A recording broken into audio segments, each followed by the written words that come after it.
Tagad pievērsīsimies autorei ar literāro pseidonīmu Augstums, proti Renātei Malmanei no Salaspils novada. Renāte ir vairākkārtēja jauniešu literārā semināra aicinājums dalībniece un paralēli tam apmeklē arī Literārās akadēmijas prozas meistardarbnīcas pie Jānas Egles. Pagājušajā gadā ar sagvārdu Augstums viņa piedalījās Vidzemes prozas lasījumos. Drīzumā, jeb precīzāk jau tas ir noticis, proti septembrī žurnālā Jaunā gaita parādījās Renātes pirmais publicētais stāsts. Šovakar dzirdēsim Renātes stāstu Radio un upes, receptes un drupas, kurā varbūt apjautīsim vēl ar vienu jauno realitāti, kuru mums nācās iepazīt februārī Izskaņā pirms 3 gadiem. Tāda mana asociācija. Lūdzu, Renāte Malmane.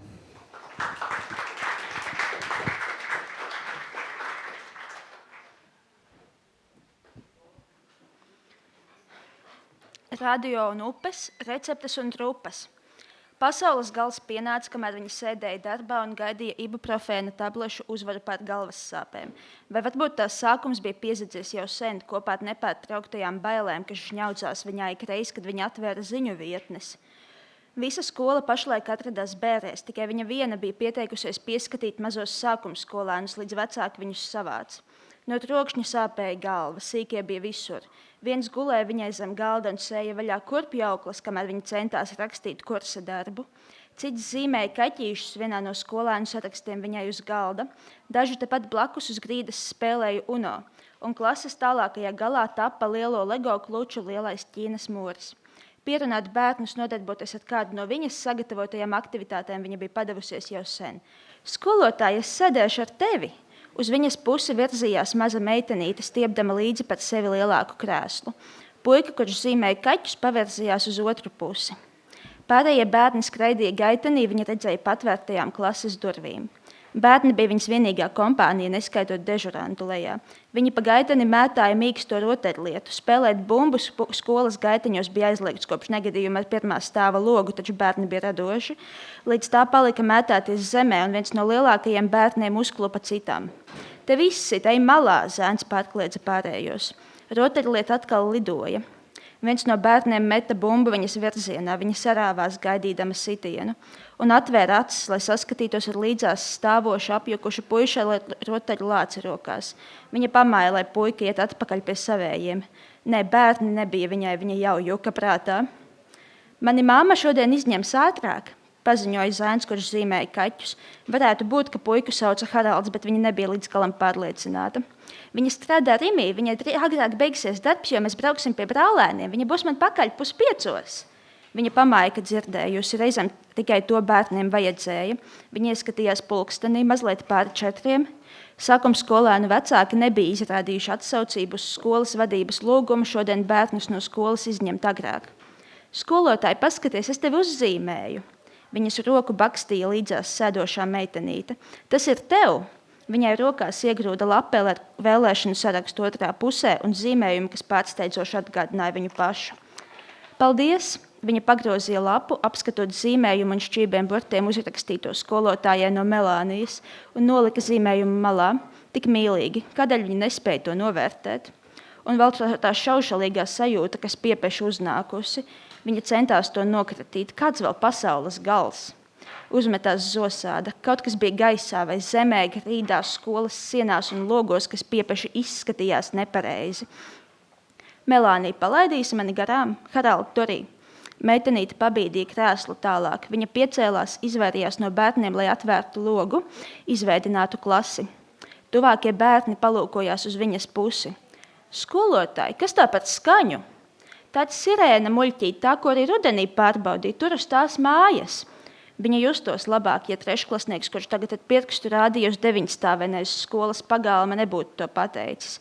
Ja viņa pati nebūtu atvērusi logu, tad varētu turpināt dzīvot bērnu radītajā troksnī, nezināt par sirēnas dobo gaudošanu ārpusē. Viņa aizvēra logu, skaņa turpinājās. No galda paņēma skolēnu sarakstus, pildspalvu, noliecās lejā, saskatījās ar bērnu zem galda. Lien laukā, kāpsim lejā. Piespieda sevi domāt, atcerēties drošības instruktāžas. Ugunsgrēka gadījumā jāiet ārā uz futbola stadionu. Zvans gaitenī klusēja. Šis nebija ugunsgrēks. Kur iet? Pat patvērtne skolas pagrabstāvā runāja sen, bet zaļās zīmītes pat patvērumi pie skolas nebija joprojām. Vai tas nozīmēja, ka nevajag? Augustā drošības instruktāžās neviens par šo nebija runājis. Viņa pamāja klasē esošajiem skolēniem, lai viņi iet gaitenī, pati sekoja. Visi sastājāmies pa pāriem. Balss pazuda bērnu troksnī. Visi, kas mani dzird, divreiz sasit plaukstas. Tas nostrādāja. Pēc ilgas plaukšķināšanās turpa šurpa 36 skolēni no kopā 6 klasēm bija sastājušies pa pāriem, un 37. turējās pie rokas viņai. Tagad, kad viņi klusēja, visi beidzot dzirdēja trauksmes sirēnas aiz loga. Iesim uz sporta laukumu. Viņa palūkojās laukā pa logu. Laukums pagājušajā vasarā atjaunots uz dabīgo zālāju bija nosarmojis pavisam balts. Ārā būs augsts. Šo klašu garderobas atradās katra savā skolas galā. Nebija variantu, jāiet. Trešklasniekiem nāksies būt gana lieliem, lai aizietu pēc savām jakām, kamēr viņi paliek ar jaunākajiem.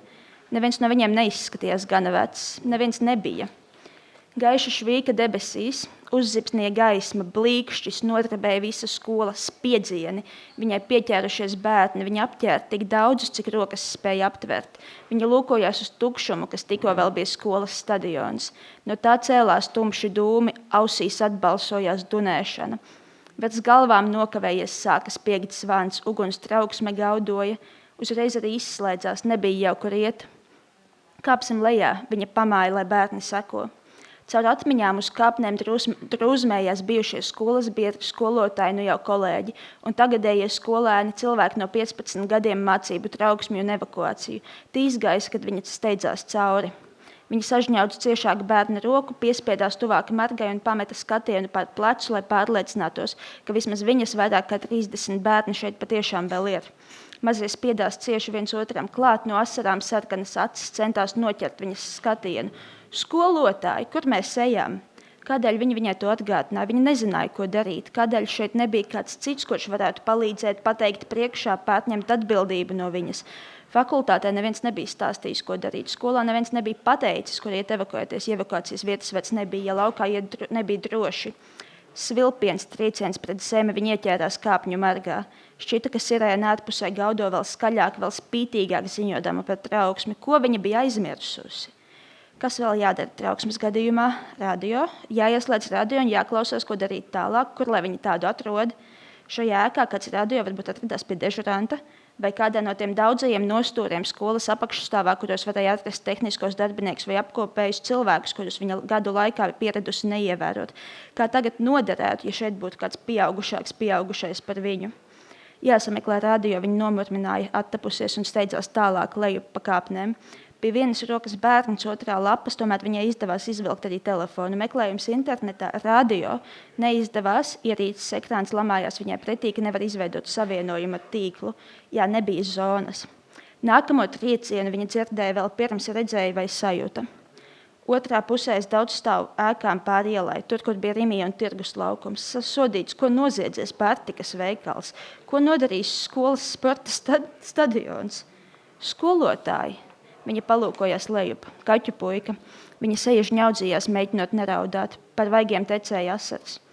Haraldi, puika mamma strādāja tajā veikalā.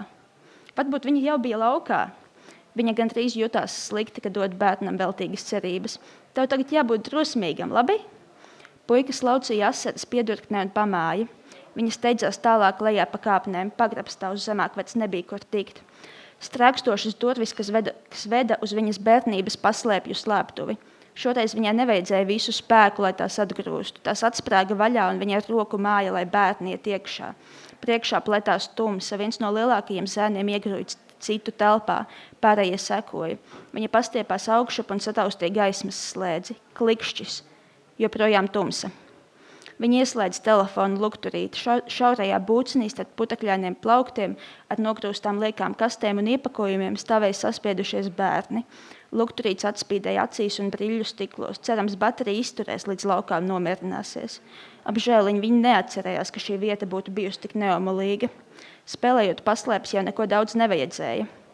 Viņa nolika lukturīti plauktā. Jāsaskaita bērnus. 6 saraksti, 37 bērni. Jēkabs Auziņš, jā. Melānija Adamsone, es esmu šeit. Par meitenītes vaigiem tecēja asaru upes. Luīza, Arnolds, Emīls, Kristiāna, Sofija. Melānija piespiedās tuvāk viņai. Viņa ar vienu roku apskāva meitenīti. Pārējos arī vajadzēja, bet viņa bija tikai viena un bērni 37. Vismaz viņa tiešām bija 37. Skolotāji man bail. Viņa nosēdās zemē starp visiem bērniem, pārāk daudzi sabira viņai virsū. Vai tiešām bērni domāja, ka viņa ir kāds talismans, ko turot rokās, viņi būtu drošībā? Viņi nevarēja pasargāt nevienu. Man arī ir bail, tas nekas, cik slikti viņa mācēja mierināt. Svešas asaras spiedās cauri viņas krēklām. Mazi pirkstniņi žņaudzīja viņas roku, vēl viens iespraucās viņai klēpī, krīda zem viņiem trīcēja. Uzspēlējam spēli, katrs nosauc savu mīļāko upi, tā, ko nosauks visvairāk uzvarēs.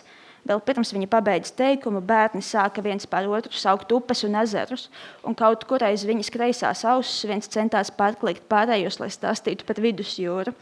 Pēc visām upēm viņa mēģināja vēl, kurš zina kādu pasaku, vai kādu recepti, ko jūs paši mākat bez palīdzības pagatavot. Sietmaizes, putras un omletes, protams, malači. Vai gribat minēt mīklas, tas, ko uzminēs skolotājs mīļāko dzīvnieku, vēlāk dabūs no viņas konfekti. Viņa negaidīja, ka bērni ar tādu sparu metīsies minēt, lai iegūtu kaut ko, kas var būt, atradās 3 stāvus virs viņiem kaut kur Somas dzīlēs, bet jau pēc mirkļa bija izskanējuši visi pasaules dzīvnieki, un starp tiem noteikti arī pareizā atbilde.